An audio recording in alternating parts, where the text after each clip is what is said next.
Ok, entonces estamos ahora en la sesión número 15 y en Paideia tienen estos documentos. Bueno, hay un PDF, hay dos bases de datos y hay dos do files.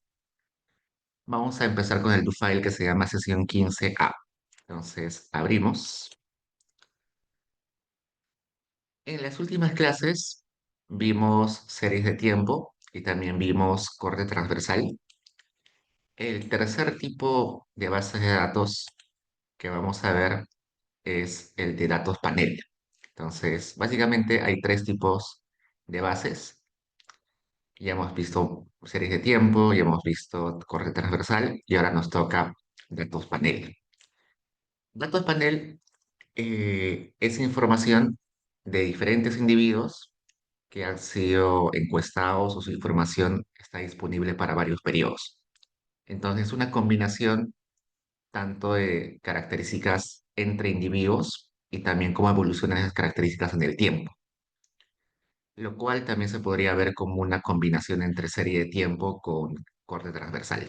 Entonces, suele ser un poquito más complejo trabajar con datos panel porque trae todos los problemas de series de tiempo y también trae todos los problemas de corte transversal. Y además, hay las bases de datos de datos panel suelen ser más grandes, más complejas, más desordenadas. Hay que transformarlas, hay que limpiarlas con más cuidado. Así que suele ser un poquito más complicado todos los pasos de hacer análisis con datos panel. Entonces, por eso es que he separado esta sesión en dos partes. La parte A, donde vamos a ver las características de datos panel, vamos a ver cómo hacer limpieza de datos panel, y recién en el do file sesión 15 parte B, vamos a ver cómo hacer análisis estadístico y econométrico con, con datos panel.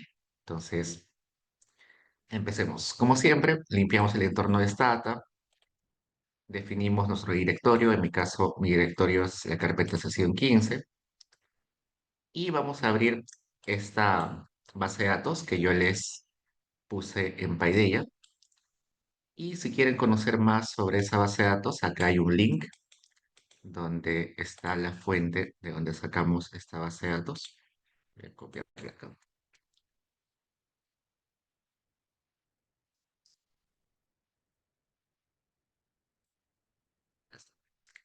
Esta es una base de datos que se llama Cooperative Congressional Election Study, que es parte de una investigación sobre las preferencias políticas, sobre campañas políticas, sobre votación en Estados Unidos en tres periodos electorales.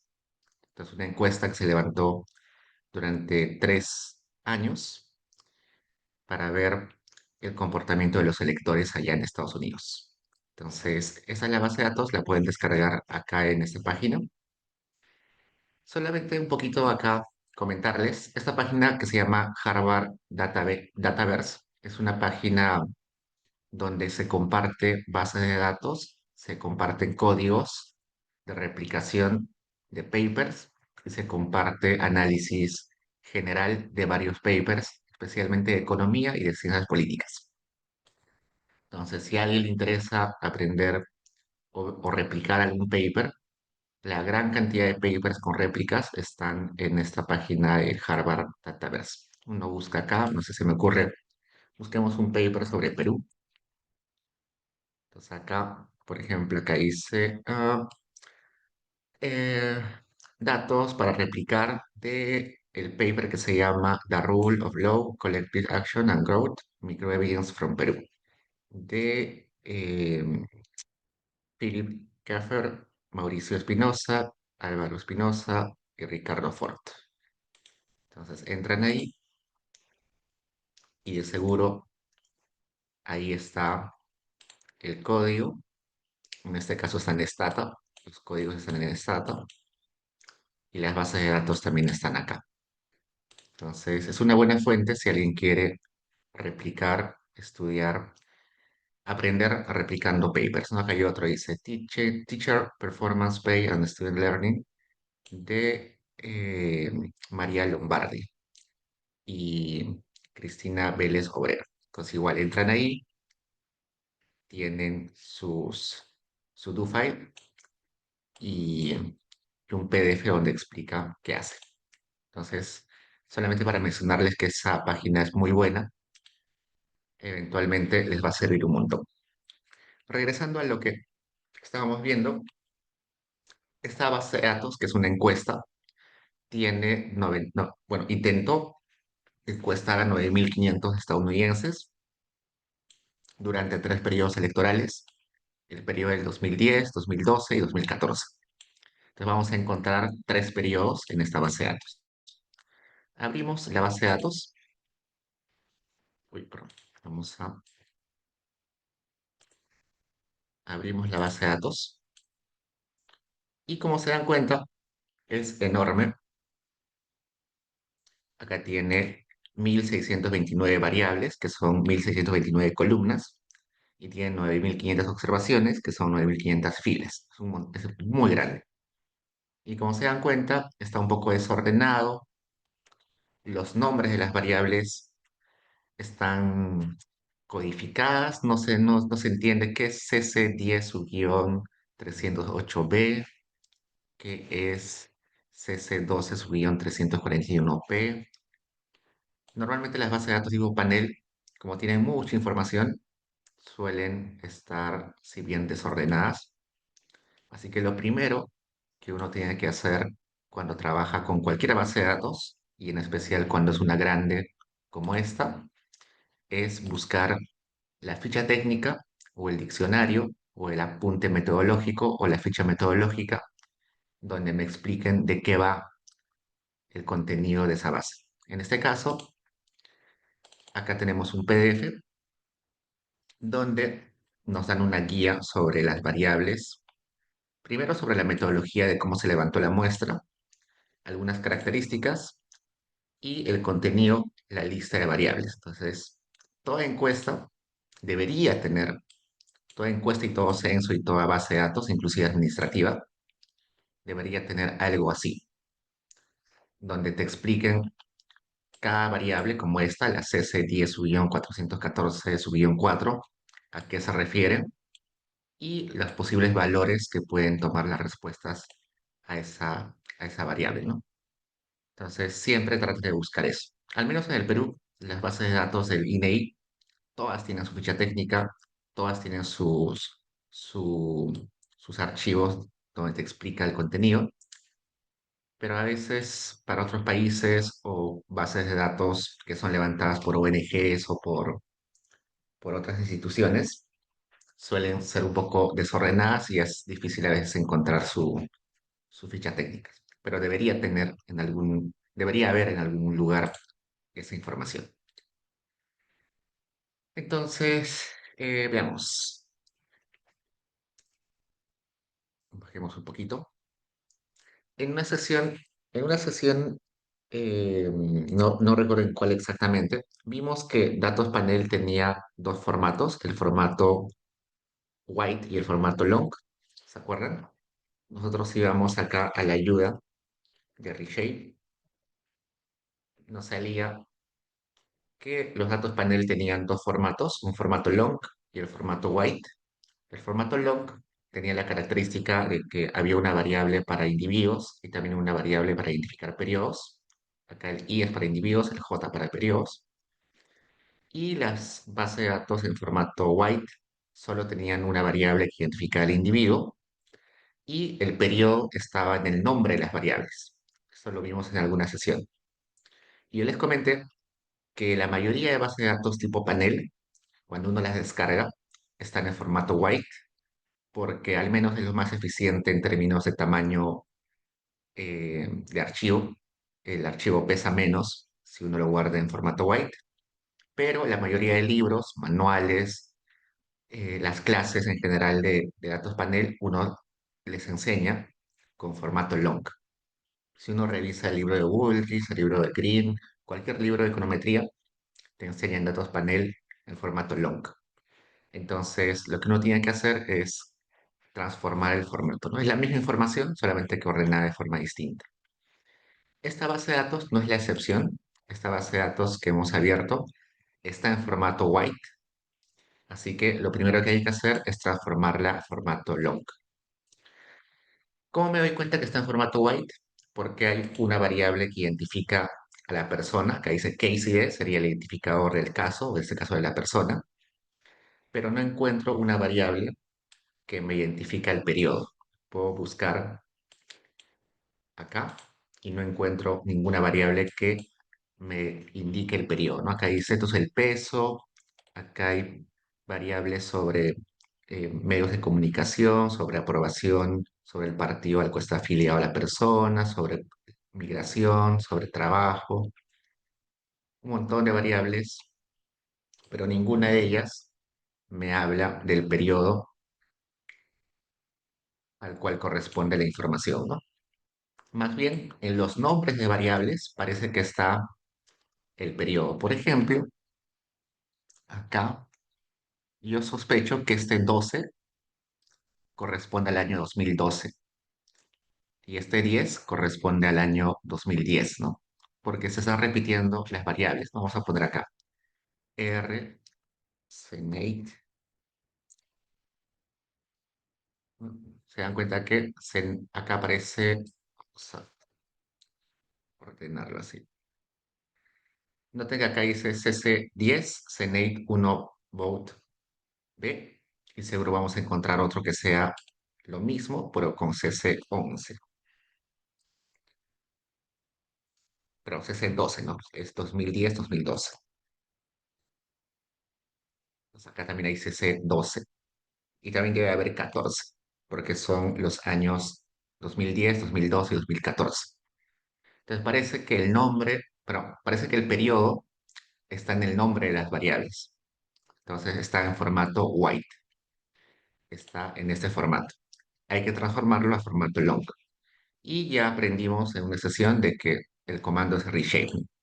Si queremos pasar de white a long, que es lo que queremos ahorita, ponemos reshape, ponemos long, ponemos el conjunto de nombres de las variables, las variables, coma, y paréntesis, la variable que identifica a los individuos, que en nuestro caso sería case ID, y j, entre paréntesis, la variable nueva que va a identificar a los periodos. En este caso hay tres periodos, ¿no? 2010, 2012, 2014. Listo. En este caso tenemos un montón de variables. Acá, si yo hago un codebook, el codebook me permite ver el contenido de todas las variables. Hay un montón de variables. Entonces, necesitaría copiar los nombres de todas las variables para aplicar el reshape, lo cual va a ser demasiado tedioso. Entonces, lo primero que debería hacer es seleccionar las variables que sí o sí voy a utilizar y borrar todas las demás. Si no, se me va a hacer demasiado largo hacer la transformación con el reshape. Entonces, eh, vamos a tratar de quedarnos solamente con un conjunto de variables. Miren, sigue corriendo el codebook porque son muchas, muchas variables.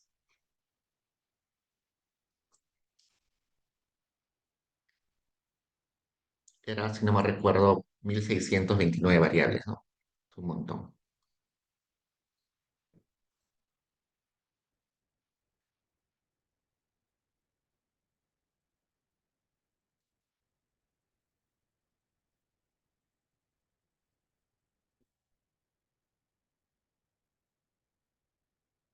Eso sigue todavía.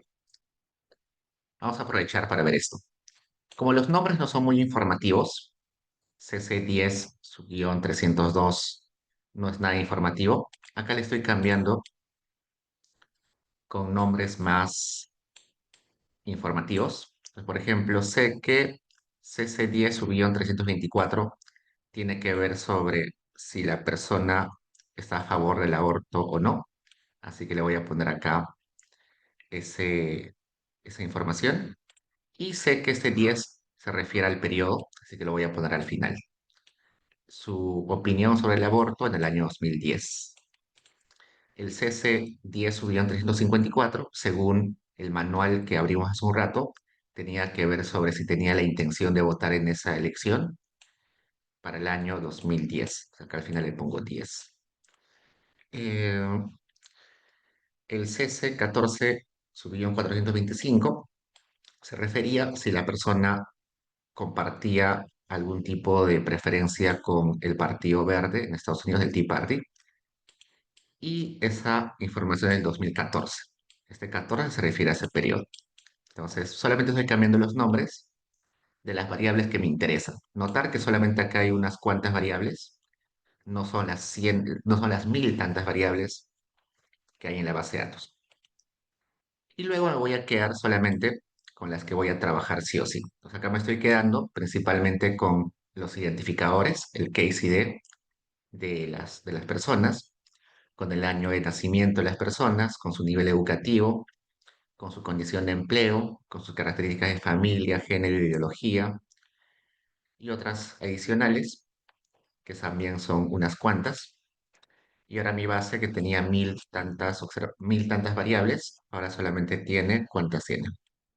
Ahora solo tiene 70 variables. Entonces, lo recomendable siempre en Datos Panel es tratar de seleccionar lo que me interesa y borrar todo lo demás, si no se va a hacer muy complicado. Y una vez que ya tengo eso, hago mi reshape, ¿no? Acá estoy haciendo reshape, reshape long, y acá pongo la lista de variables que estoy queriendo transformar. Vamos a abrir esto acá un costadito. Corremos este reshape y acá está la base de datos. Esta variable weight va a ser la que he creado para el periodo. Acá notar que dentro de J está weight, que se refiere al periodo. Tenemos tres periodos, 10, 12, 14. 10, 12, 14. Entonces, para cada persona hay tres observaciones. Esta sería la información de la persona uno en el año 2010. Esta es la información de la persona uno del 2012. La información de la persona uno del 2014. Y así para cada persona. Para cada persona hay tres filas. Y exactamente se llama formato long porque se vuelve más largo, ¿no? Antes solamente había 1000. Vamos a regresar acá. Vamos a correr esto. Antes de hacer el reshape tenía 9500 filas. Con el reshape voy a tener ¿cuántas filas? 28500. Se triplica la cantidad de filas, entonces la base de datos se vuelve más larga, por eso se llama long. Listo. Y acá en la pantalla de resultados me dice, se ha logrado hacer la transformación. Antes de la transformación había 9500 filas. Después de la transformación hay 28500 filas. Antes de la transformación había solo 70 variables, que eran 70 columnas. Ahora hay solo 25 variables o columnas. Se ha creado la variable de tiempo, que era el J, con el nombre de Wait, y esa variable toma tres valores, ¿no? 12, perdón, 10, 12 y 14. Estas tres variables, que se llaman vir, year, subión 10, vir, year, subión 12, vir, year, subión 14, esas tres variables se han condensado en una sola, que es vir, year. Estas tres variables, que era educ-10, educ-12, educ-14, se han condensado, se han unido en una sola variable que es educ-. Pues acá me dice todo eso, ¿no? Estas tres, que era employee-10, employee-12, employee-14, se han condensado en una sola variable que es employee-. Y así me explica todas las variables que he transformado. Pues ahora sí, mi base de datos está en formato long y podemos aplicar lo que los libros nos enseñan en base de datos panel. Listo, acá solamente estoy cambiando los nombres. Notar de que al momento de hacer la transformación, muchos nombres han quedado con un subguión al final. Así que le estoy quitando el subguión para que no esté tan mal presentado. Y otra cosa, cuando hago el reshape, la descripción de las variables se borra. Miren acá la descripción de las variables, esta etiqueta está vacía. Antes de hacer la transformación, voy a regresar acá. Antes de hacer la transformación, las variables tenían su descripción, su etiqueta. Sabía que Homes-10 era si poseía una casa, si era poseedor de una casa en el 2010. Sabía que validate, su guión rec, su guión 10 era validation of weather response in register 2010. Union 10 sabía que era miembro de un sindicato en el 2010. Entonces tenía la descripción acá. Pero al momento que aplico el reshape, toda esa descripción del contenido de la variable desaparece. Ya no tengo acá las descripciones. Entonces tengo que volver a poner las descripciones en caso quiera compartir esto con alguien, ¿no? Entonces acá lo que estamos haciendo es poner la descripción, la etiqueta, el label para las variables, ¿no? Asigna esta descripción a la variable weight. Asigna esta descripción a la variable nateCon. Agrega o asigna esta descripción a esta variable, de modo que sepa a qué se refiere cada una de las variables. Solamente para que esté ordenado. Y ahora sí aparece acá en las etiquetas la descripción de cada uno de las variables. Listo, ¿qué más? Muchas de estas variables que estamos acá viendo son variables categóricas porque tienen que ver con opiniones de las personas. Por ejemplo, acá en esa variable IDEO5 les preguntan a la persona su ideología política, si es conservador, si es moderado, si es liberal, muy liberal. Entonces son categóricas. Entonces, las categóricas ya sabemos que aparecen en color azul, donde en realidad en el fondo esas categorías son números. Si yo hago doble clic, por ejemplo, acá en conservador, veo que conservador es el número 4. Si hago clic en moderado, veo que es el número 3.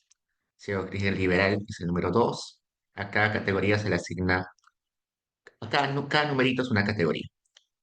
Entonces, para que sea fácil identificar las categorías y a qué número le corresponde cada categoría, voy a poner acá NumLabel at. Entonces, cuando haga algún tipo de regresión, tablita, no solamente va a salir el valor de la descripción de la categoría, sino también el numerito. Por ejemplo, si quiero hacer un tabulate de ideología, ¿dónde está ideología acá? Me sale así, solamente los nombres de las categorías. No me sale el número detrás de la categoría.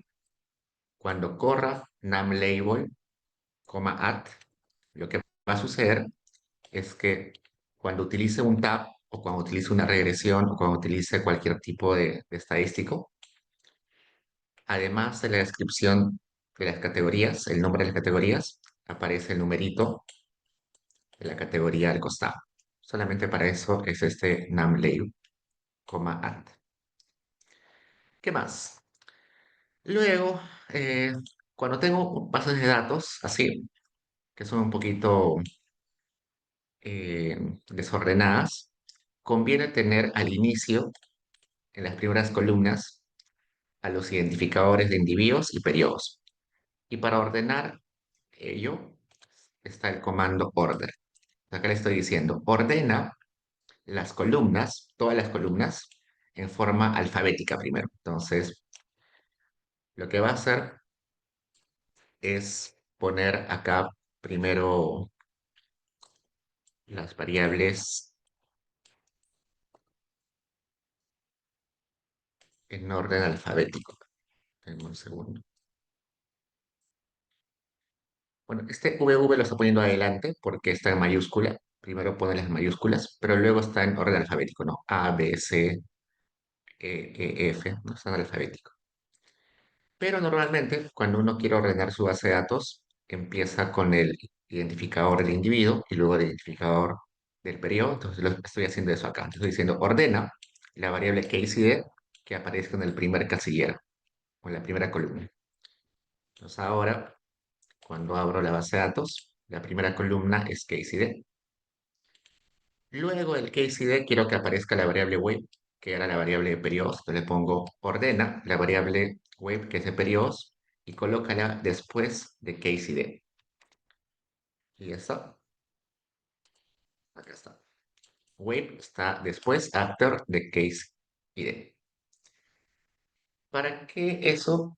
Resulta que a veces cuando tenemos muchas variables, es mejor ordenarlas según si comparten algún tipo de características, ¿no? A veces, si estoy trabajando con una base de datos de personas, por ejemplo, pondría el identificador, luego las características generales como el sexo, la edad, luego podría poner un conjunto de variables que sean sobre su situación laboral, luego otro conjunto de variables sobre el lugar donde vive.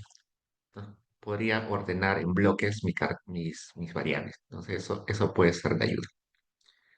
Luego, todo lo que viene acá, desde la línea 135, no, 385, son limpieza de base de datos. Básicamente lo que ya hemos visto antes, recodificar variables, poner descripción a los valores de las variables, ordenar un poquito las categorías. Entonces vamos a pasar rápido esto para que no nos tope mucho tiempo. Entonces, veamos. La variable VV general nos habla sobre su situación en la elección. Puede ser un elector que se ausentó, un elector que votó de forma temprana. Recuerden que en Estados Unidos se puede votar con anticipación, no solamente el día de la elección. Se puede votar por correo, se puede votar en persona. También puede ser que no se sepa que la persona no haya indicado cómo ha votado. También puede ser que no haya votado. Entonces, esa variable categórica que tiene que ver con la situación de si votó, dónde votó o si no votó. Son muchas categorías y ya dijimos en una clase que utilizar una variable con muchas categorías suele ser muy complicado o tedioso. Entonces hay que recodificarlo. Acá lo que voy a hacer es recodificar esta variable en una variable solamente binaria. Va a tomar el valor de 1 si estoy en alguna de estas categorías. Del 1 al 5 va a ser una sola categoría nueva, que sea aquellos que sí han votado, ¿no? Estos 5 categorías son que sí han votado, independientemente de, de- del método. Y la última, la categoría 6 que no ha votado. Y este unmatched no me dice nada, así que lo pongo con valor perdido, ¿no? Acá le digo, recodifica esa variable. Si tenía la categoría del 1 al 5 ahora que sea categoría 1. Si tenía categoría 6 ahora que sea categoría 0. Si tenía categoría 9 ahora ponle valor perdido. Esa variable ya con las categorías cambiadas, guárdalo con el nombre valid vote, voto válido. Entonces recodifico y ahora hay una variable nueva al final que solo tiene valores 1, 0, pero que ha sido creada a partir de la variable VV general. Y bueno, para saber qué contiene esa variable nueva, acá le voy a poner la descripción de la variable que dice label var valid vote, que va a tener la descripción que la persona tuvo un voto válido. Yanela, Sí, Diego, quería preguntarte, ¿por qué la categoría 9 dice Unmatch? buena pregunta. Creo que son las personas que solamente han contestado parte del formulario. Entonces, lo que sucede es que a veces las encuestas, cuando son un poquito grandes, las hacen en partes, ¿no?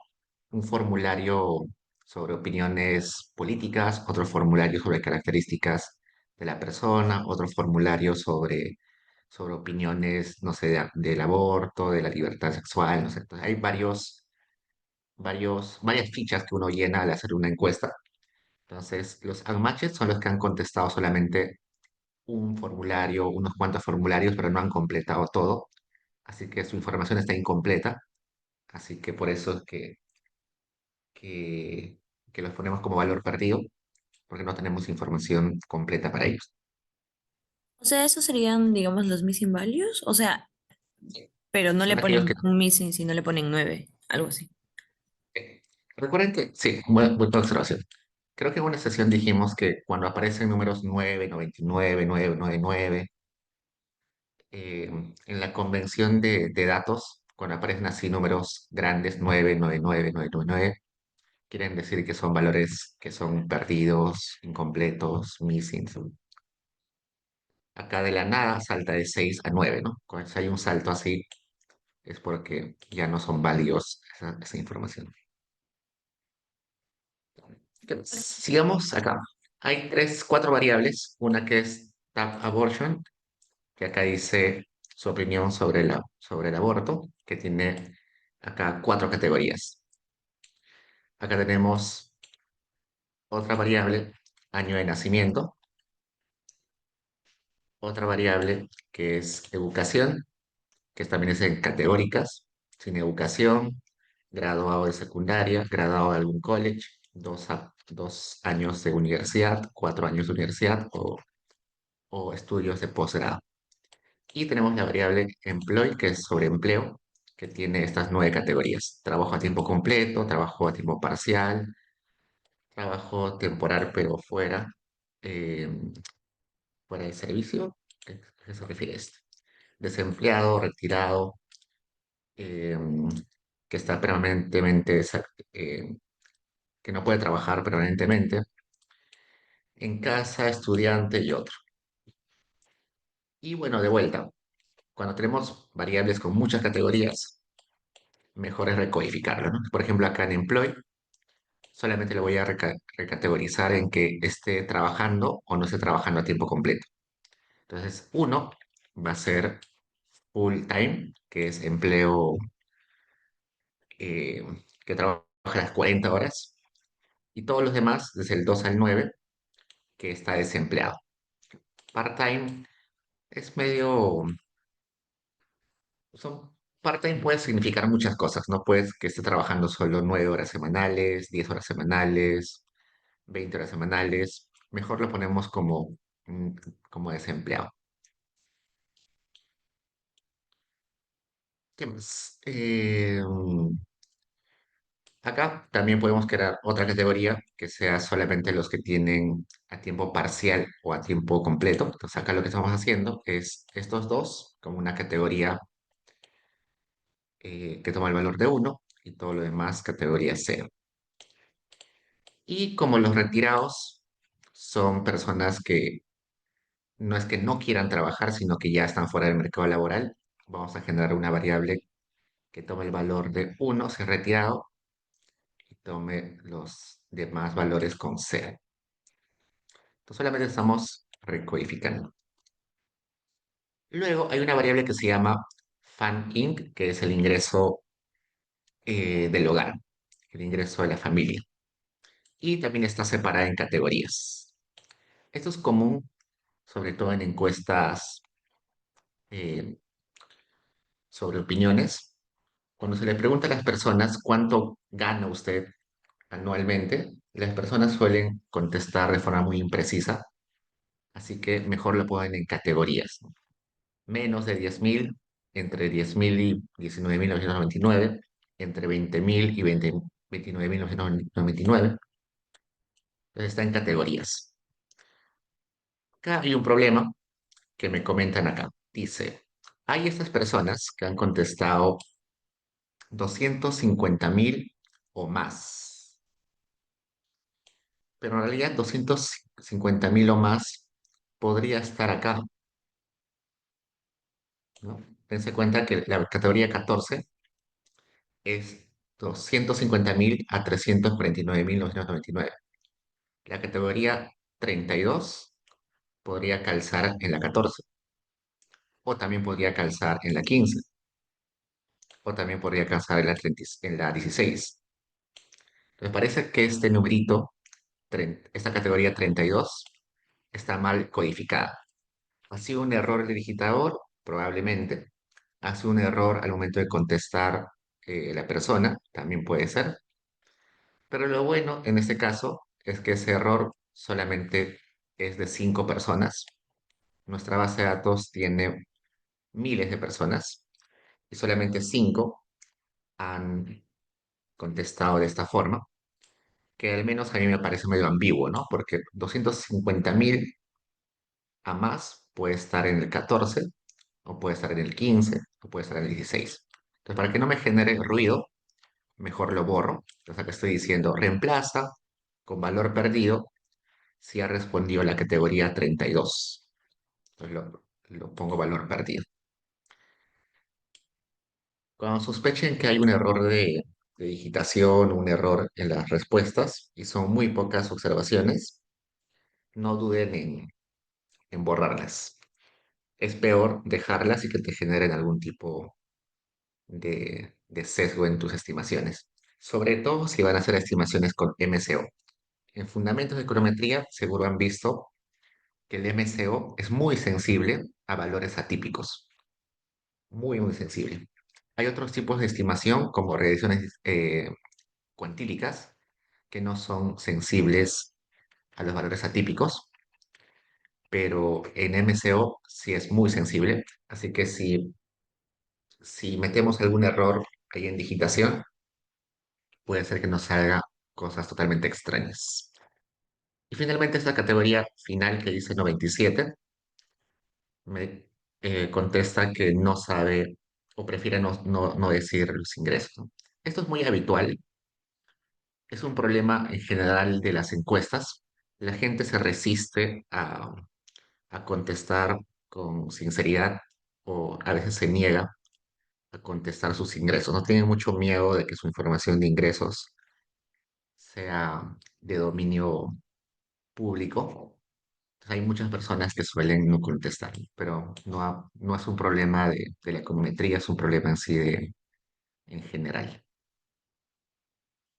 Ah, ah, ah, mm. Acá Shirley me dice, ¿y si el caso de querer hallar causalidad normal se dejarían? Ya. Cuando hablamos de causalidad, no. Creo que, creo que Shirley sí has llevado conmigo intermedia, ¿no? Econometría intermedia, entonces, en estos casos, si hay estos errores de digitación, valores perdidos, probablemente no vamos a hallar el efecto, el ATE, no vamos a poder hallarlo. Si hay dos valores perdidos, probablemente vamos a tener algún tipo de estimador no general para todos, sino solamente para los que están representados en la muestra, ¿no? Pero eso ya es otra discusión. Creo que no, por el momento no podemos discutir eso. Nos vamos a complicar. Pero, como te digo, sería, si lo dejamos, el problema va a ser de que nos pueda generar algún tipo de sesgo, ¿no? Entonces, mejor quitarlo de todos modos. Luego tenemos la variable gender, que está como uno y 2. Uno male y 2 female. Pero las variables que tienen dos categorías es mejor ponerlas como binarias. Así que acá estoy asignándole 0 si la categoría era uno y asignándole uno si la categoría era 2. Y esa información nueva la pongo con el nombre de female. ¿Qué más? Luego, también ideología. Tenemos acá que ideología va del 1 al 6.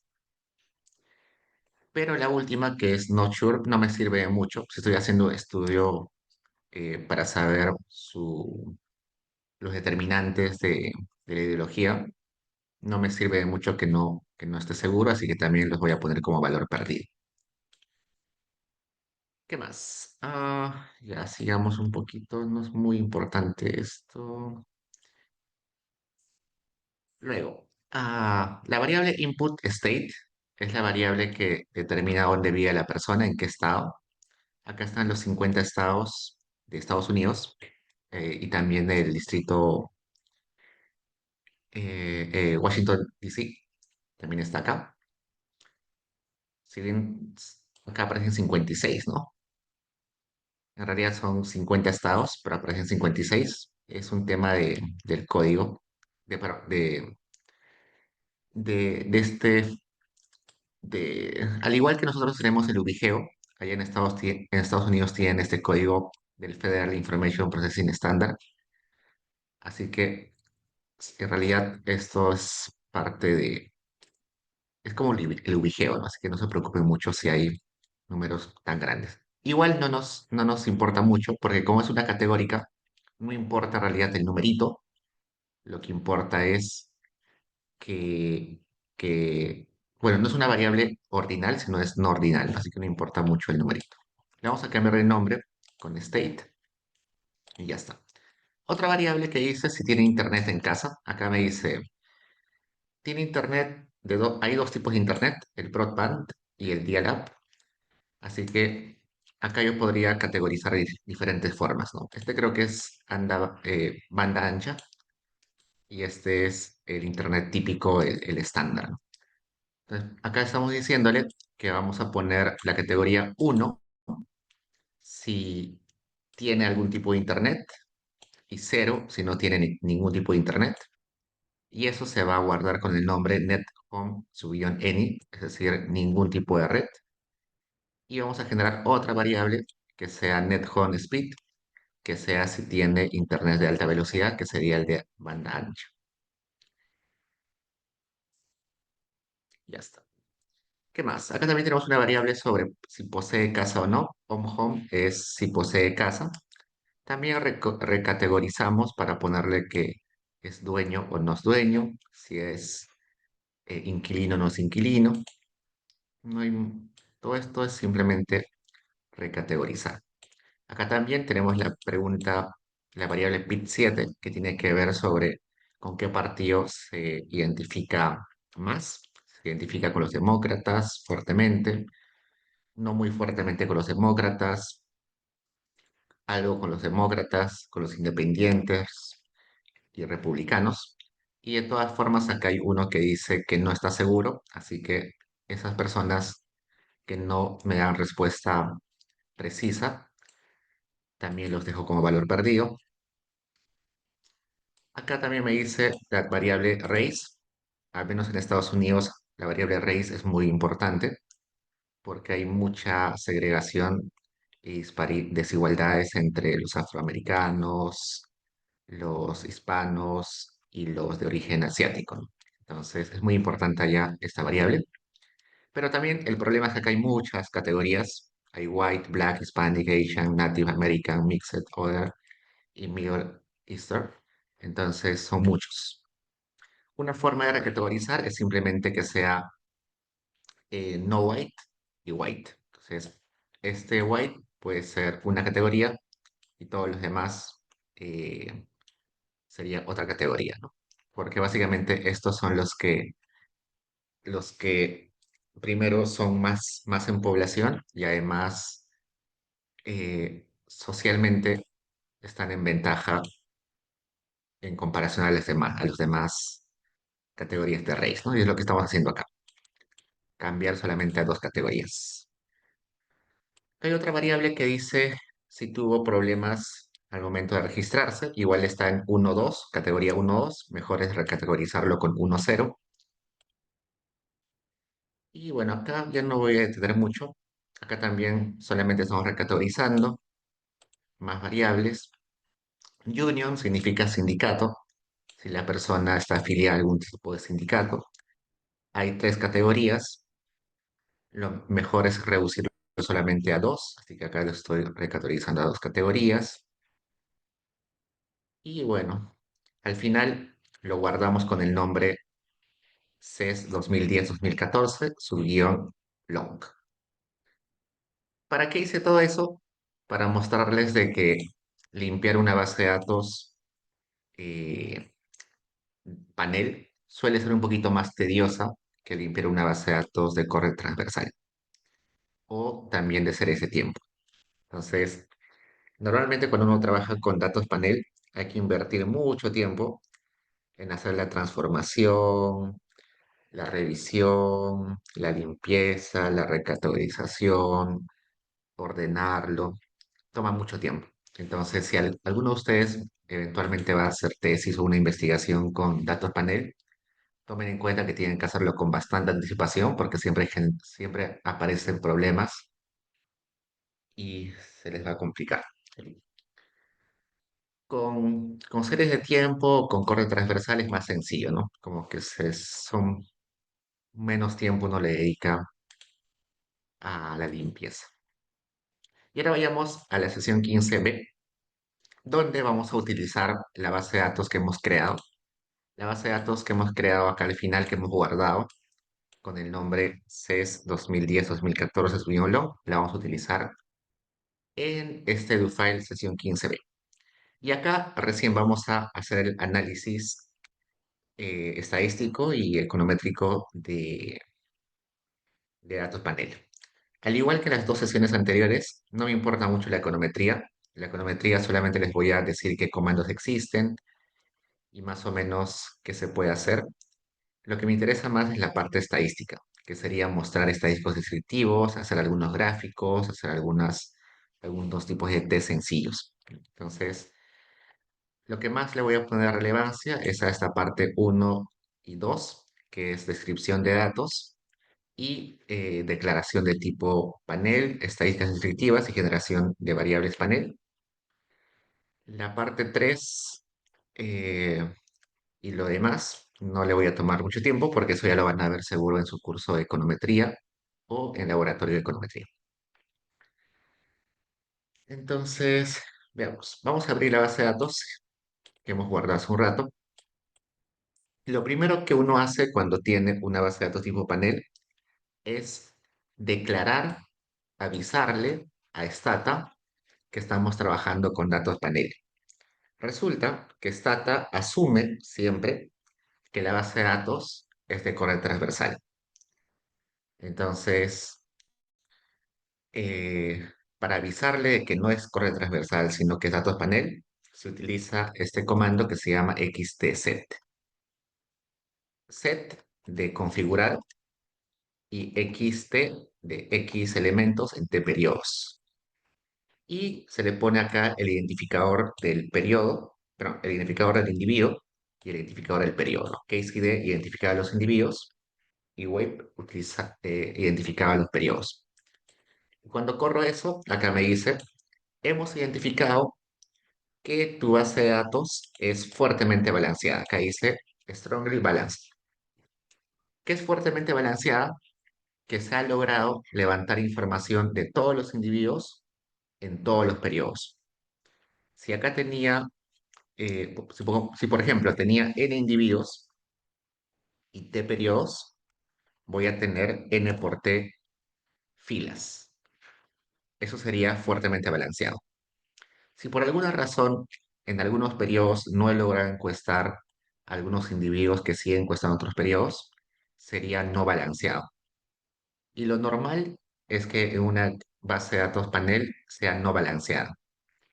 Por ejemplo, la ENAU, en nuestro caso del Perú, la ENAU panel, el primer año, bueno, son 5 años donde se levanta la base de información, pero las personas migran, cambian de domicilio, fallecen, se cansan de contestar la encuesta varios años, así que probablemente el primer año se encuesten, no sé, 10.000 personas, y el siguiente año solamente 8.000, y el siguiente año solamente 5.000, y el siguiente año menos. Entonces, normalmente la mayoría de datos panel son no balanceados, porque no se logra encuestar a todos los individuos en todos los periodos, pero en este caso particular que tenemos de ejemplo, sí es balanceado. Todos han sido encuestados en todos los periodos. Y acá me dice que ha identificado que la variable weight va de 10 a 14, ¿no? Teníamos que era 10, 12 y 14. Listo. ¿Qué más? Ya, esto, acá. ¿Qué es delta? Delta es cada cuántos periodos se levanta la información. Si ese delta fuera uno, significaría que la base de datos está, que la información se levanta cada año, ¿no? 2010, 2011, 2013, 2014. Si fuera delta 2, quiere decir que se levanta cada 2 años, 2010, 2012, 2014 y así. En este caso, Stata está pensando que es cada año, que es 2010, 11, 12, 13, 14. Pero no es así, ¿no? Yo sé, según lo que hemos visto en la limpieza, que solamente son 3 años. Así que acá Stata se está equivocando. Está entendiendo mal la estructura de mi base. Y para que entienda bien, le voy a indicar que el delta es 2, no es uno. Entonces, al momento de declarar que es datos panel, le pongo que es eh, el identificador de individuos es KCD, el identificador de periodos es web, y además le pongo que la información se levanta cada 2 años para asegurarnos que Stata está entendiendo bien. Si no, va a pensar que es una encuesta cada año y en realidad son cada 2 años. Listo. Entonces, hasta ahí ya Stata entiende que es datos panel. Y como es datos panel, la lógica al momento de hacer el procesamiento estadístico y econométrico va a ser un poquito distinto a corte transversal. Entonces, veamos. Cuando queríamos hacer estadísticos descriptivos en corte transversal utilizábamos Summarize, ¿no? Summarize. Poníamos Summarize y poníamos la lista de variables. Y me salía algo así. El problema es que acá estamos mezclando periodos. Estos 26.120 observaciones, en realidad son 3 veces cada individuo, ¿no? Cada individuo aparece 3 veces porque aparece cada año. Entonces, esto no está del todo bien explicado. Yo debería separar por años. Entonces, acá lo que hago es separar por años. Solamente una tablita para el 2010, otra tablita para el 2012 y otra para el 2014. De todos modos, es mucha información, 3 paneles, 3 tablitas, mucho. Una alternativa es hacer esto. El comando summarize tiene su versión de datos panel que se conoce como XT summarize. Van a notar que muchos comandos que utilizábamos tienen su extensión que empieza con XT. El summarize tiene su XT summarize. El regress tiene su extensión XT regress. El comando tab tiene su extensión XT tab. El comando, eh, por ejemplo, count tiene su extensión XT count. Entonces, muchos comandos que hemos aprendido tienen su extensión que empieza con XT. O sea, acá le estamos diciendo, haz un summarize de esta variable, pero considerando que es de tipo panel. Corro y acá está. Y vamos a explicar un poquito esto. Ya. Mejor utilicemos otra variable. Ya. Vamos a una continua para que sea más interesante. Vamos a buscar una variable continua, porque con esa creo que no es muy... Ahora veamos female, ya female. Vamos a cambiar esto con female. Female tomar el valor de 1 si era mujer y tomar el valor de 0 si era hombre. Veamos, me dice, si sacamos el promedio de esa variable, nos sale 0,4450, lo cual quiere decir que el 44,50% de la base de datos son mujeres y el resto son hombres. Y acá me dice overall, between y within. El overall lo que me está diciendo es que se está haciendo los cálculos de esos estadísticos considerando que cada una de las filas es una persona distinta. Está asumiendo que cada persona de la fila, cada persona en cada fila es distinta. Y me dice que el valor mínimo de esa variable es 0, el valor máximo es 1. Y en total hay 28.500 personas que han respondido a esa pregunta. y la desviación estándar es 0,49. Luego, ¿qué es el between? El between lo que hace es simplifica la base de datos solamente a 9.500 observaciones. ¿Qué quiere decir? Agarra la información de los tres periodos de cada individuo y lo promedia. Entonces, voy a abrir acá la base de datos. Voy a hacer esto.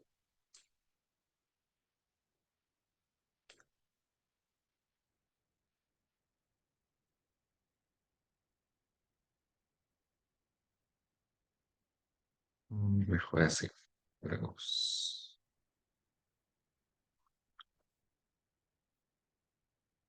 Era female, ¿no? Female estábamos trabajando.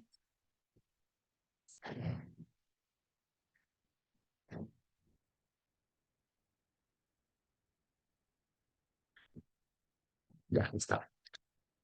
¿Qué hace esta partecita que dice between? Hace lo siguiente. Estos tres observaciones que corresponden a la persona uno promedia estos tres valores de female, que sería el promedio cero, ¿no? Para la persona siguiente, agarra estos tres valores y los promedia, que sería uno. Para la siguiente persona, agarra estos tres valores, el valor del 2010, 2012 y 2014, y los promedia. La siguiente persona agarra los tres valores y los promedia. Entonces va a tener en total 9.500 promedios. A esos promedios le saca la desviación estándar y me sale que es 0,4969. A eso se refiere este desviación estándar between. La desviación estándar de los 9.500 promedios, donde cada promedio considera los valores de la misma persona en los tres periodos. ¿Y el Within qué hace? El Within lo que hace es lo siguiente. Agarra los valores que comparten el mismo periodo. Por ejemplo, acá vamos a ordenar, voy a poner acá sort el periodo.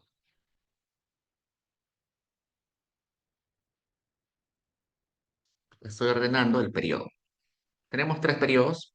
Todos estos, que son periodo 10, son 9.000 tantos, ¿no? Debe estar hasta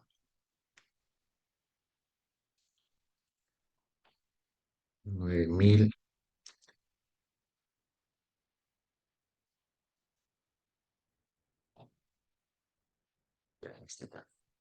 Estos 9.500 comparten el mismo periodo. Entonces voy a sacar el promedio de esos 9.500 valores de female. Luego voy a sacar el promedio de los valores de female de los datos que son del 2012. Así que voy a agarrar todos estos numeritos que estoy seleccionando de todos los que son periodo 2012 y voy a tener un promedio. Y lo mismo para los del 2014. Agarro los valores de female para todos los que son del 2014. Son muchos datos, 9.500 datos. Y voy a sacar el promedio. Entonces voy a tener tres promedios. El promedio de female para el año 2010, el promedio de female para el año 2012 y el promedio de female para el año 2014. Y por eso de acá me aparece 3, porque son tres promedios. A esos tres promedios le saco la desviación estándar y me sale cero. A eso se refiere esto de within. ¿Y para qué lo separa de forma between y within? Por lo siguiente, la desviación estándar me da la información de cuán distintos son los individuos en esa variable. Entonces me dice, entre individuos son muy distintos en la característica female, pero en el tiempo, within, en el tiempo, esa característica no varía. Siempre en todos los periodos hay la misma proporción de mujeres en comparación de hombres. Por eso aparece cero. No hay variación en el tiempo. Hay variación entre individuos, pero no hay variación en el tiempo. Y eso es esencial en el caso de datos panel porque estamos trabajando información donde hay dos dimensiones, ¿no? La dimensión comparativa entre individuos y la dimensión de evolución en el tiempo. Veamos otro ejemplo. En lugar de Streamer, regresemos ahora a Tea Party, que era el que estábamos hace un rato acá.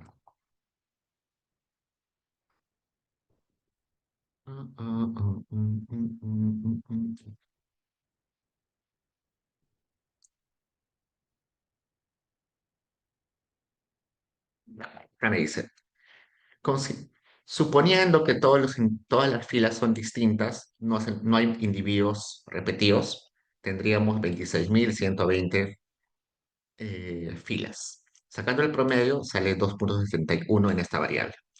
Y la desviación estándar es 1,69. El valor mínimo de esa variable es 1 y el valor máximo es 5. Eso es lo que aparecería con un summarize típico. Pero ahora vayamos al between.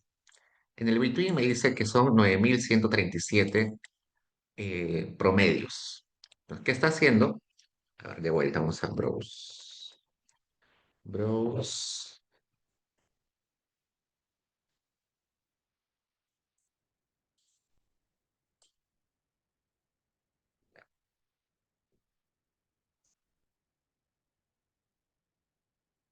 Hace lo siguiente. Estas tres filas corresponden a la misma persona. No, vamos a ordenar. So-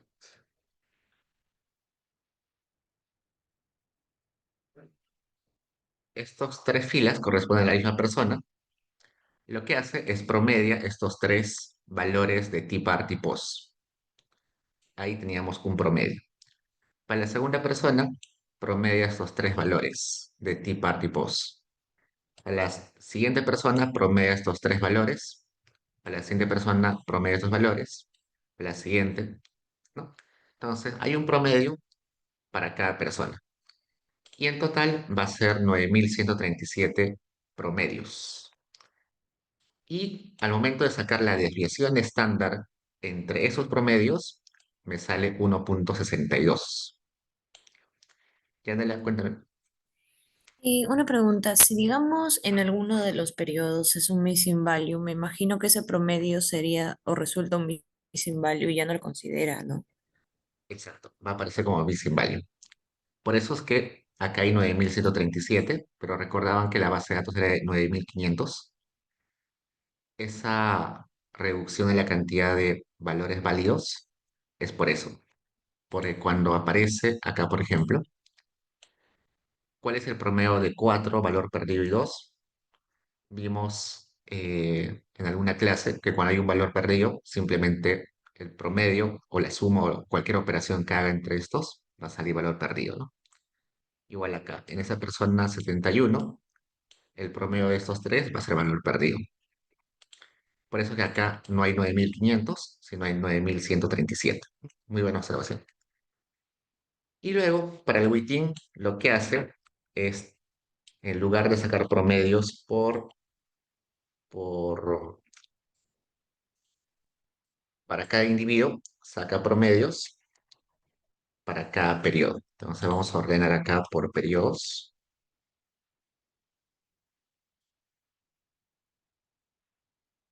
Acá está.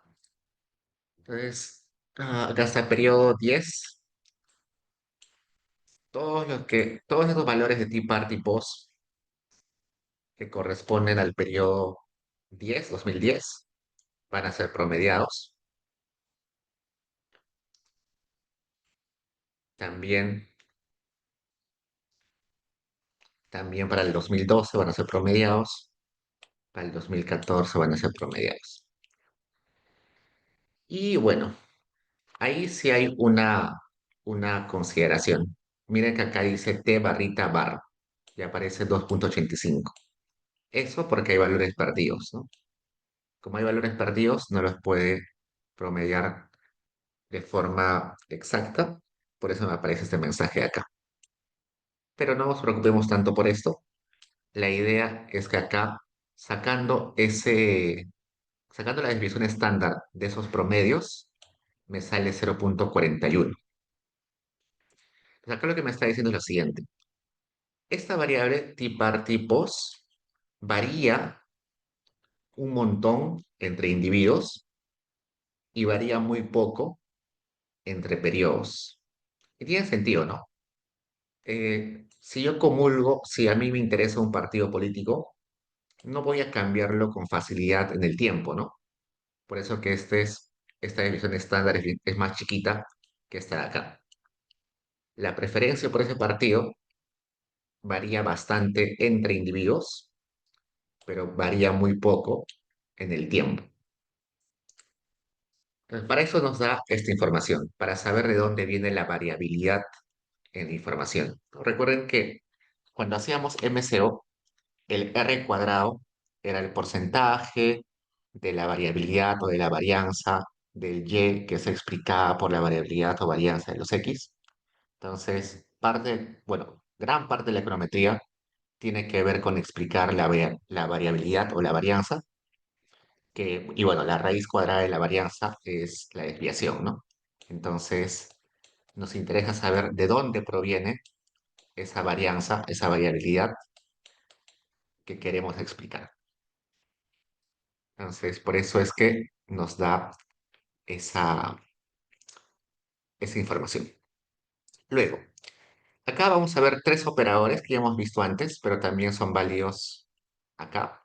Estos operadores los hemos utilizado en series de tiempo, pero como datos panel también tiene un componente de series de tiempo, también son válidos. L significaba lag, que era rezago. F significaba de forthcoming, de futuro, y de diferencia, ¿no? Diferencia. ¿Qué era? Recordemos. Resulta que muchas características de un momento afectan al futuro, ¿no? Entonces, cuando yo hago un modelito para explicar, por ejemplo, la pobreza de hoy, necesito saber características del pasado. Si yo quiero explicar cuáles son mis ingresos hoy, probablemente tenga que poner algún tipo de variable de mi pasado, ¿no? Quizás, no sé, mis ingresos de ayer o mis ingresos del año pasado determinan mis ingresos de hoy. Mm, mi nota de hace un año en fundamentos de econometría determina mi nota de econometría intermedia en este periodo. Entonces, puede ser que variables de diferentes periodos estén conectadas. Entonces, para eso tenemos que ver rezagos, ver valores futuros y ver diferencias.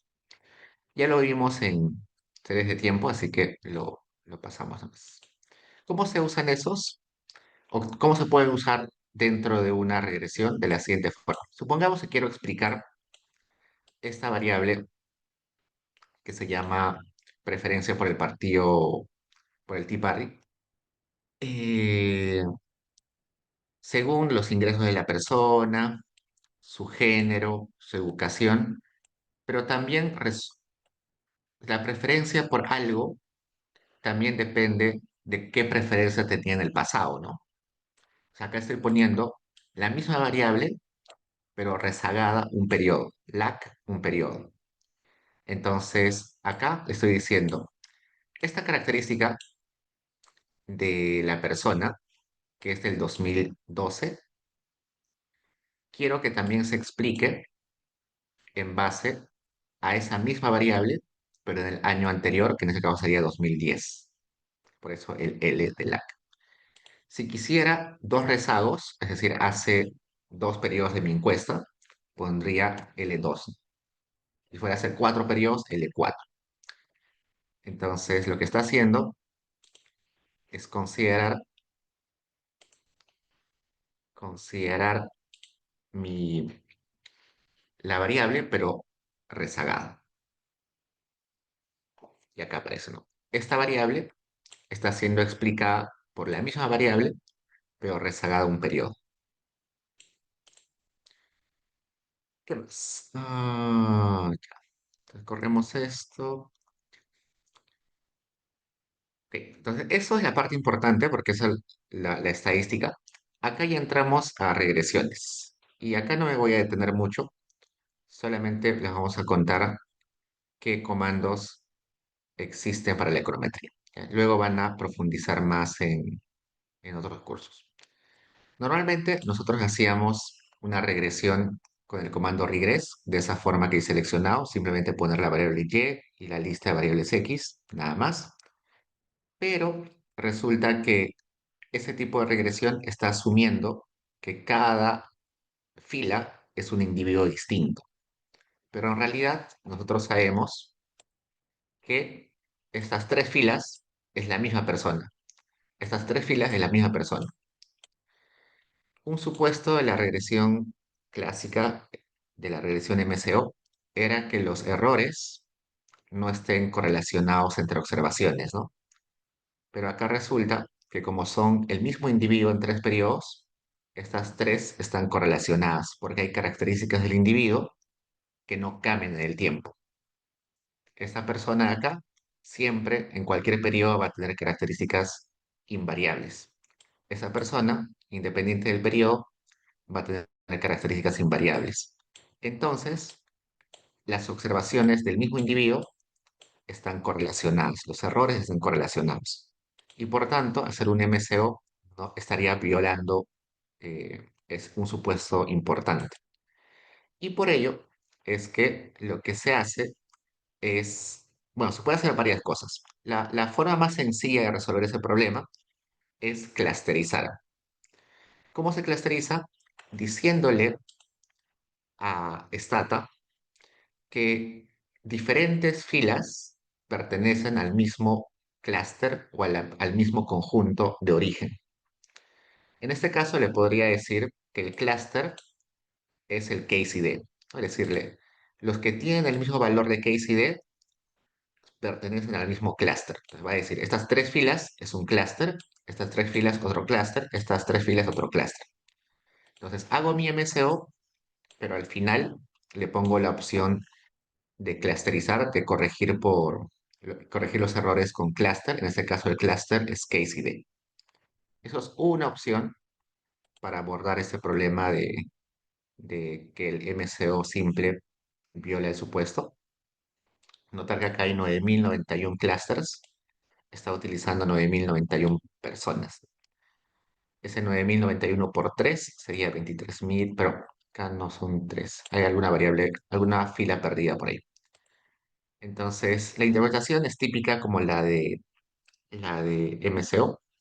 Sin embargo, esta forma de corregir ese problema no es tan usual. Lo que se suele hacer son efectos fijos. Efectos fijos es un conjunto de métodos que permite eliminar las dimensiones que no varían en el tiempo de los individuos. Básicamente son transformaciones matemáticas que hacen que se elimine las características del individuo invariantes en el tiempo, de modo que después de hacer la transformación se pueda aplicar MCO sin ningún problema, porque se borra el origen del problema de autocorrelación de errores. Y para ello eh, está el comando xtrec. El comando rec, que era de regresión, tiene su extensión que es xt que significa panel, x individuos en t periodos. Y ese comando, vamos a poner acá help xtrec, eh, tiene diferentes formas de hacer el efecto fijo. Acá me dice que puede hacer el efecto fijo eh, como un GLS Random Effect, que es un efecto aleatorio generalizado. Puede hacer por el método de Between Effects, el método más clásico que es de Within Effects, Within Transformation. También se puede hacer por MLE y se puede hacer por Population Average, que se le conoce como PA. Los más conocidos son estos de acá. estos dos. Y el que más se utiliza es este de acá. Entonces, ¿qué hago? Simplemente agrego el XT adelante y al final le pongo coma FE, que significa fix effect. Y al momento de correr, los coeficientes se interpretan de forma muy similar a MCO, pero hay que tener en cuenta unas cuantas cosas. Por ejemplo, acá, el R cuadrado. Acá aparecen tres R's cuadrados. Antes había solamente uno, ¿no? En el MCO había un R cuadrado que era el porcentaje de la varianza del Y que se explica por los, por los X. Esa interpretación sería este de acá, el Wittin, ¿no? El 6,44% de la varianza del Tea Party Post es explicada por los X que están acá, por Female, No White, Abortion, NateCon y Family Income. Pero eso no es tan informativo, lo que me interesa es lo de acá, el Between y perdón, perdón, el Within y el Between es lo que me interesa. El Overall no. El Overall es el que les comenté ahorita, ahí me confundí un poquito. Vamos a interpretar de vuelta, ¿sí? Sería 29,41% de la varianza del Tea Party se explica por estas variables X. En el within, lo que voy a tratar de explicar es la diferencia entre periodos y el between, la diferencia entre individuos. Entonces me dice, el 32,79% de la varianza entre individuos en la variable Tea Party es explicada por esas características. Y el 6,44% de la varianza o variabilidad en el tiempo de la variable tipos es explicada por esas características. Es decir, este modelo explica mejor las diferencias entre individuos que las diferencias entre periodos. Entonces, el modelito es muy bueno para explicar por qué unas personas tienen diferentes posturas en esta variable, pero no sirve mucho para explicar por qué cambian las personas en el tiempo su postura sobre esta variable. Y eso es importante porque te ayuda a ver si tu modelo debe complementar qué tipo de variables, ¿no? Acá yo debería complementar mi información de los X con algún tipo de variable que la teoría me diga que eso hace que cambie uno de postura, ¿no? Eso es interesante. Luego, otra cosa que hay que notar es este, que dice core, error, XB. Es la correlación entre los errores y los X. Si esa correlación es alta, estamos haciendo buen uso de efectos fijos. Si esa correlación es baja, probablemente sería mejor hacer efectos aleatorios y no efectos fijos. Entonces, esto es para decidir si debo hacer efectos fijos o efectos aleatorios. Si es muy grande, efectos fijos está genial. Si es pequeño, efectos aleatorios quizás sería lo más relevante. ¿Qué más? Acá abajito me da un test. El test que aparece acá abajo es un test para ver si debería utilizar MCO simple o debería utilizar algún tipo de estimación de datos panel. Si el p-value sale muy chiquito, menor a 0,05, está bien que haya utilizado algún método de datos panel, sea efectos fijos, efectos aleatorios. Si me sale un p-value mayor a 0,05, quiere decir que no era necesario utilizar estos métodos de datos panel, hubiera sido suficiente utilizar MCO simple. Entonces, esos son básicamente las cositas que se diferencian con una estimación MCO típica. Todo lo demás se interpreta de la forma usual que se interpretaba en MCO. Listo, a ver, bajemos un poco.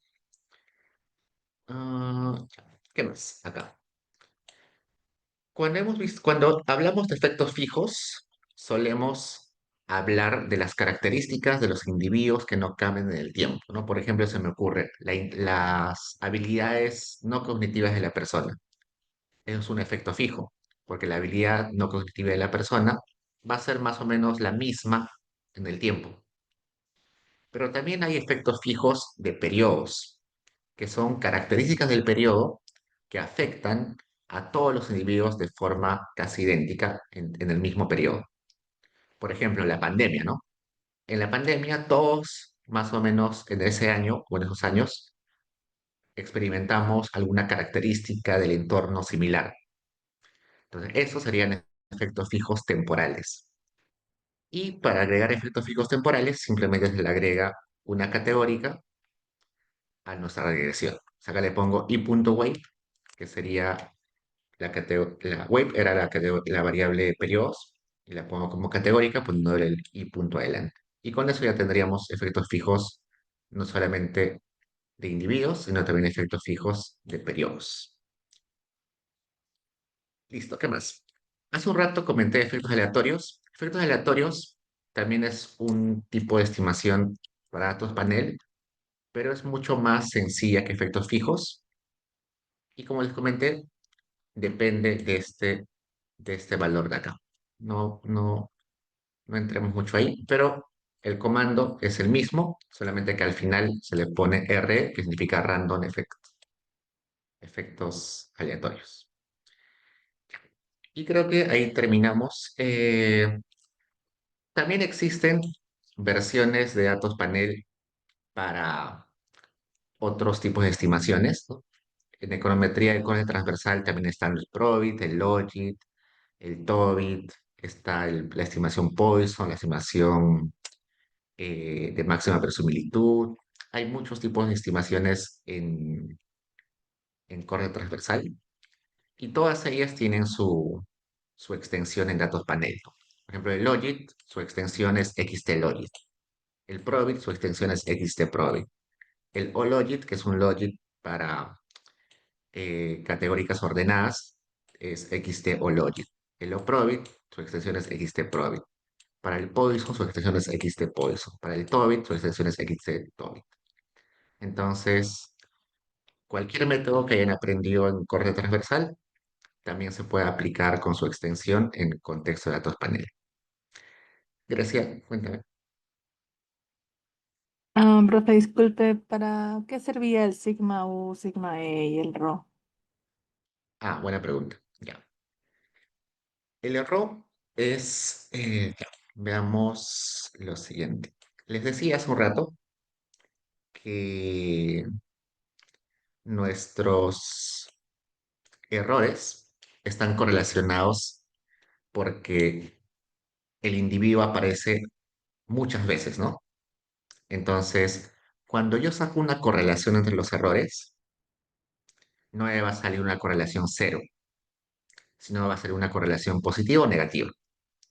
La pregunta es, ¿qué porcentaje de ese error eh, es explicado por la repetición de individuos? Ese error significa eso. ¿Qué porcentaje de esa correlación o esa varianza entre los errores es importante y muelle? Si este error sale altísimo, quiere decir que gran parte de de esta, de esos errores se explica porque se está repitiendo el individuo. Acá se refiere a eso. Luego, el sigma U es la varianza, bueno, la desviación estándar de los errores. Es decir, si yo saco la desviación estándar de los errores predichos, me va a salir ese sigma. Y si saco la desviación estándar de los errores predichos, también me sale esta. Estos dos no son muy importantes, el importante es este. Si este sale muy grande, quiere decir eh, que el problema de correlación de errores es importante. Si sale chiquito, quiere decir que el problema de correlación es insignificante. Básicamente me da la misma información que este de acá, ¿no? Pero que... ¿Dónde está?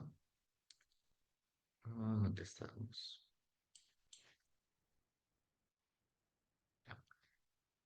Este de acá trata de abordar casi lo mismo que este error de acá. Solamente que este test es una aproximación que te da una probabilidad de que suceda algo. Esto solamente es una mirada general. Entonces, por eso es que solamente expliqué esto, porque es el que más se usa. Es toda la misma información, pero un poco no es tan clara, no es tan fácil de explicar. Más háganle caso a esto. Al final sirve para lo mismo. ¿Qué más? Bueno, acá tenemos unos gráficos.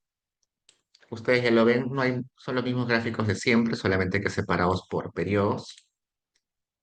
Y lo último, resulta que dentro de datos panel también está lo que se conoce como Repeated Cross Section. ¿Qué es Repeated Cross Section? Son datos de corte transversal apilados unos debajo del otro. Por ejemplo, si yo tendría el ENAO del 2010, del 2011, 2013, yo sé que cada una de esas ENAOs tiene individuos distintos, ¿no? En el 2010, el ENAO se encuestó a un conjunto de personas que no necesariamente son las mismas del siguiente año y no son necesariamente las mismas del siguiente año. Pero como sé que es información que varía en el tiempo, lo puedo apilar uno debajo del otro y eso se le conoce como repeated cross-section. Otro ejemplo, en este semestre a ustedes les podría hacer una encuesta y lo guardo en mi computadora. El siguiente semestre a los alumnos del mismo curso de laboratorio de manejo de base de datos les levanto la misma encuesta y lo guardo. Luego del siguiente semestre, los alumnos también de este mismo curso les levanto la misma encuesta y lo guardo. Esas tres encuestas yo sé que no son de los mismos individuos, son alumnos totalmente distintos, pero tiene la misma cantidad de variables, de preguntas, así que las puedo juntar en una sola base de datos, las apilo, ¿no? Las junto en una sola base de datos. A eso se conoce como repeated cross section, que también se le conoce como pool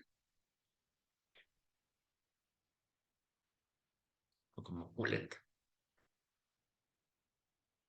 Y resulta que en estricto no es datos panel, pero se suele trabajar como datos panel porque tiene también una dimensión temporal, ¿no? Además de estudiar a los individuos que son diferentes, estamos estudiando la variación en el tiempo, pero no es una variación tanto individual, sino es una variación del grupo, cómo varía el grupo. Y por eso es que también se suele trabajar en la misma forma de de datos panel, pero con mucho cuidado, porque siempre hay que remarcar cuando uno utiliza Pullet, que no son los mismos individuos, así que las variaciones en el tiempo que estemos encontrando no son variaciones atribuibles a los individuos, sino atribuidos al grupo de individuos. Entonces, solamente con un poquito de cuidado.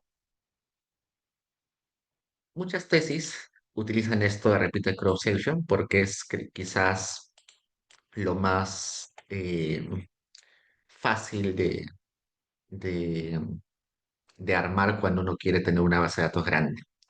Por ejemplo, resulta que cuando uno quiere estudiar temas un poquito nuevos, las bases de datos que uno consigue son muy chiquitas. Eh, entonces, para que esa base de datos gane más cantidad de información, lo que se suele hacer es agarrar la misma encuesta de diferentes años y juntarla, ¿no? Pero siempre siendo consciente de que no son los mismos individuos. Ya chicos, hasta hay preguntas.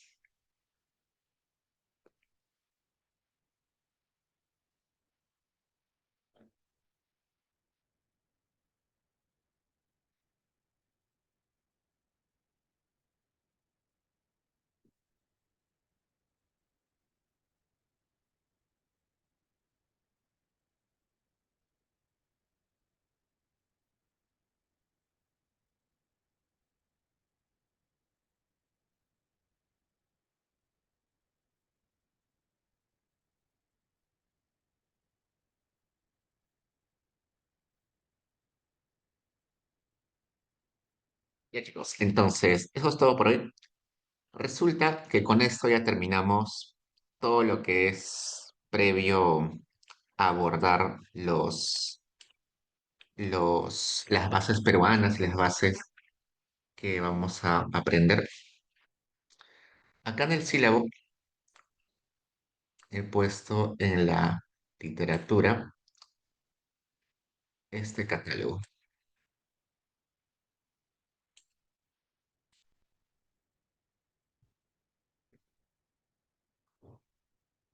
Todos los meses, el INEI publica este catálogo, que es la lista de todas las bases de datos, bueno, no todas en realidad, las bases de datos más importantes que tiene el INEI disponibles. No son todas porque las más antiguas ya no se ponen acá, pero están las más usadas. Entonces, acá está el Censo Nacional Económico, la encuesta permanente de empleo, la encuesta nacional de hogares, el Registro Nacional de Municipalidades, la encuesta de mercados de abastos. Pues ahí está la lista de todas las bases disponibles con su link que te lleva a dónde descargar la base y a la documentación de la base. Evidentemente son muchas bases, así que no vamos a poder abordar todas. Vamos a abordar las que más se usan en tesis, al menos en nuestra universidad. Y parte del trabajo de la tarea académica 2 va a ser que ustedes escojan una base de acá y hagan un pequeño resumen y exposición sobre esa base. Entonces, si pueden estar chequeando ese catálogo y escogiendo una que les interese como grupo, estaría genial. Y eso, bueno, ya les comento el miércoles de qué va el trabajo, pero tiene que ver con elegir uno de estos y investigar y ver un poquito de qué información y qué características tiene esa base que van a elegir. Ya chicos, entonces eso es todo por hoy. Yo me quedo acá un rato si alguien tiene preguntas, y si no, ya nos vemos el miércoles. Cuídense.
Hola, Diego.